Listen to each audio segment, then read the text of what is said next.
Welcome to a Flow Podcast, Igor. Save family.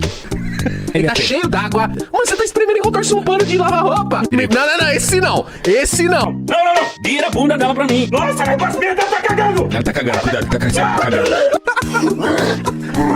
Ué, o que tá acontecendo? Pra passar a mão nele, é isso? Se eu tivesse ouvido o que a Pátria me falou no começo da carreira, tudo seria diferente. O que ela falou? Eu não sei, eu não ouvi. Eu tô na porra. Indo pro show.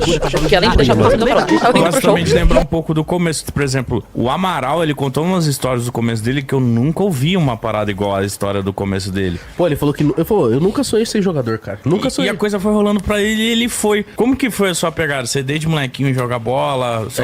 Eu sou lá de Caieiras lá, meu, e desde moleque sempre gostei de jogar, e meu falecido pai, sempre me incentivou muito, né, meu? Sempre pô, você vai ser jogador, quero que você seja jogador. Muitas vezes faltava coisa pra comer em casa, mas a chuteira não faltava. Era o sonho dele. Era o sonho dele. Caralho, e o meu também. Então você vai ser jogador, você vai ser jogador. Várias vezes não tinha muita coisa. Sou de família humilde, eu falo, e graças a Deus venci na vida, e vocês venceram também. É isso. O importante é todo mundo estar bem. E eu sempre lutei muito, sempre trabalhei, sou o mais velho de 4, então o mais velho sempre se lasca, né, mano? Sempre Tem que se correr lasca. Tem que puxar o bonde. Quando você tá lá trampando pra caramba, meu irmão hoje, tá na boa até hoje, desgraçado.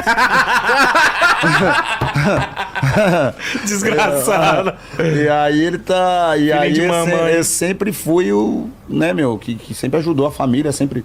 E aquela história que eu tava contando aqui no começo é verdade. Em junho de 93 eu era office boy. Em junho de 98 eu tava na seleção brasileira. Pô, você contou isso em off pra gente. A gente falou, mano, Não. segura que isso aí que a gente quer saber. Eu era office boy lá na Estação da Luz, saí lá de Caieiras. Minha mãe era cozinheira da empresa e eu era office boy. Trabalhei na empresa durante 3 anos. E na minha história também, assim como a do Amaral, eu sempre quis jogar futebol. Só que o Amaral teve a chance dele de Palmeiras fazer o teste e passou e ficou. Só que no meu caso eu tinha jogado com um senhor, o nome dele é Orzi França. Joguei com ele quando eu tinha 12 anos, em Pirituba. Depois eu comecei a trabalhar, parei de jogar com ele, então eu ficava jogando só no meu bairro. Depois ele me levou num time ou outro e tal, mas não deu certo. Depois de 5 anos eu encontrei ele, meu, lá na rua São Bento. Lotado de gente, depois de 5 anos sem telefone, sem se comunicar, sem nada. Quantos anos você tinha? 17, trabalhamos de futebol. Pô, Marco, vai ter um teste no Guarani, você não quer ir? Do nada. Falei, lógico, agora, quando é? Final de semana, quinta-feira. Mas isso você jogava, você mantinha a sua forma? Eu jogava final de semana, eu trabalhava na semana e final de semana eu jogava com meus amigos no bairro. Caralho. Trabalhava a semana toda e final de semana bairro. Muitas vezes o patrão mandava eu trabalhar de sábado. Eu falei, o que o office boy faz de sábado? Os bancos tudo fechado. Vou não vou. E não ia pra jogar bola com meus amigos. Mas você já era diferente tecnicamente dos seus amigos? Tem uns meninos bons lá em Caieiras. Tinha o Tubarão, tinha o Boizão, o Nica, tinha uma molecada, Os galera. melhor mesmo é naquele. Tinha uns moleque bom lá também na época. E aí eu encontrei o França, fui lá no Guarani fazer o teste. Só que chegou lá, era peneira. Não rolou. Qual que é a diferença do teste pra peneira? O teste você joga igual. Você joga 45 minutos. A peneira É uma parte de moleque. joga 10, 15 minutinhos. E às vezes o cara nem te viu. Nem te viu. É exatamente o que aconteceu no Guarani. No Guarani, na época, eu cheguei lá, aí o cara reuniu depois dessa peneira aí. Galera, pô, legal, vocês jogam bem, vocês são bons, isso e aquilo, mas nós vamos ficar com aquele garoto ali que a gente já tá observando há algum tempo. Então vocês foram lá pra nada. Vocês estão observando há algum tempo, pra quê? Coloca ele pra treinar com a molecada que tá no clube e deixa... Olha nós, né? E olha nós. Né? Acordei 4 horas da manhã, viado. Pra quê? Nada, sem café da manhã, sem nada pra vir treinar e da hora. Voltei pra empresa, aquela cara de cachorro de caio da mudança que...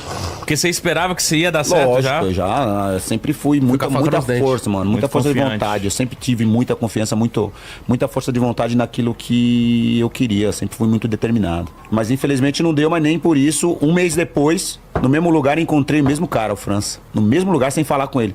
Marco, tem outro teste pra você no Rio Branco de Americana. Caraca, que cagada, hein? Tem Isso que aí, acontecer, isso aí, né, tem mano? Tinha que acontecer. No mesmo lugar, tem um teste lá em Americana. Só que aí foi teste de verdade, é o que eu tô falando. Joguei já 45 minutos, os moleques de testes jogaram contra os moleques que estavam no clube, que já eram do clube. Então deu pra desenrolar. Então comecei, esse teste foi na quinta-feira, na segunda-feira eu já tava morando no alojamento. Mas você já chegou jogando de volante lá nessa época? Eu era meio atacante. Não quer ser volante, né? Eu era muito bom, cara. Eu fiquei ruim depois de velho.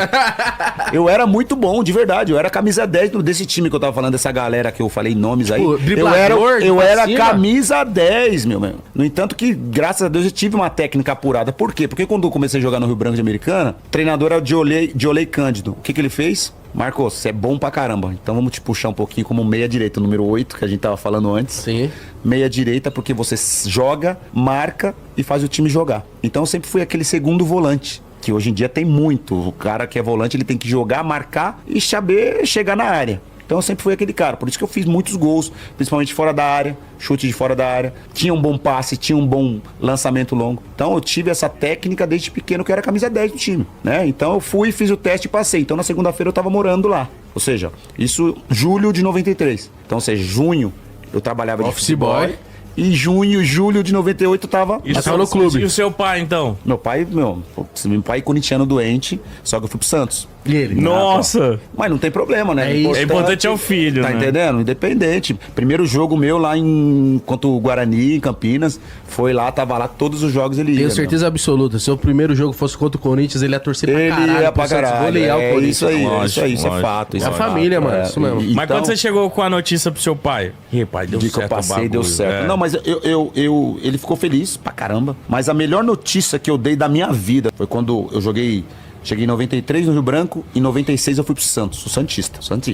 Cheguei lá, vi o Giovanni, Marcelo Passos, Edinho, Camanducaia, Robert, a galera toda. E aí, meu, assinei o contrato. Cheguei em casa, a gente morava em 3 cômodos lá embaixo, bem pequenos e tal. Aí tava meu pai num lado, no sofá, e minha mãe no outro. Abri a porta assim e tal, eles me olharam. Falei, ó, a partir de hoje vocês não precisam trabalhar mais, quem vai trabalhar sou eu.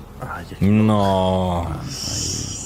Foi a melhor notícia da minha vida, foi a melhor coisa que eu fiz na minha vida. E no começo já. 19 anos eu tinha. Então, 19. Nossa, então 96. você já, tipo, já colocou na cabeça dele que, tipo, mano, vou Meus fazer pais, por onde? É isso aí. Foda-se. Meus pais, minha vida, mano. Então. Foi difícil você chegar no Santos? Pra caramba, foi difícil pra eu ser jogador de futebol, mano. Porque as pessoas veem o que a gente tem hoje, mas não vê o que a gente passou, mano. Entendeu? Meu pai acordava 3 horas da manhã, chegava todo dia 10 horas da noite. Ele saía lá de casa pra trabalhar lá na Penha. Tá ligado? Nossa, mano. Mó muito caminhada, longe. muito longe. E a minha mãe, muitas vezes quando eu voltava de Americana pra vê-la, porque Americana, a Caieira são 120 quilômetros. Muitas vezes eu não tinha R$2, R$4, que era a passagem de trem, e R$6 era a passagem de ônibus. Eu não tinha. Então eu tinha que ficar 3 meses lá, 4 meses em Americana sem ver meus pais. E quando eu vinha, minha mãe tinha que fazer barraquinha na porta de casa pra vender pastel, pra vender uma pinguinha pro pessoal que passava na rua. Eu lembro como se fosse hoje. Julho, um frio do caramba, mano. Madrugada, minha mãe lá vendendo as coisas para que eu pudesse voltar na segunda-feira pra Americana. Pra mim foi sempre assim, a minha vida nunca foi fácil, mas eu sempre corri atrás de tudo. Acordava 3 horas da manhã, eu sempre fui aquele cara, tipo, eu nunca esperei meus pais me chamarem quando eu tinha que acordar cedo. Você já tava Quando acordado? dava a hora, eu já tava acordado. Pra você ver, naquela época de Rio Branco de Americana, quando eu vim embora, que eu tinha que treinar na segunda, eu saía de casa 4 horas, eu pegava o primeiro ônibus, parceiro. Pegava o primeiro ônibus. Pra mim, e antes eu não tinha, a gente não tinha despertador, a gente tinha um radinho de pilha, AM, e o que eu fazia pra não perder a hora, eu dormia com a luz ligada e o rádio ligado. Toda hora, que horas são? Aí eu esperava o rádio falar o horário pra ver que hora que eu tinha que sair pra casa. Dá pra dormir. Dá pra dormir mais um pouquinho, Nunca esperei meus Mas não pais. dormia bem, Não você dormia sempre dormia bem. na Não espreita, dormia, né? sempre, puta, tô atrasado, não, que horas são? Porque não tinha relógio, não tinha dinheiro pra comprar relógio, não tinha um relógio, um despertador, não tinha dinheiro. Caralho. Cara, Então, Caralho, mano, a gente não tinha dinheiro, mano. A gente não tinha. Eu tinha uma vida bem humilde, meus pais trabalhadores pra cacete, mas não tinha nada, não tinha vida de luxo. A gente morava em 3 cômodozinhos ali, de boa e ponto, ligado? Então, a melhor notícia que eu dei na minha vida, não foi nem na minha carreira, foi quando eu cheguei em casa, falei, a partir de hoje vocês não precisam trabalhar mais. Quem vai trabalhar sou eu, quem vai bancar a casa sou eu. Então, acho que isso foi... Mas como que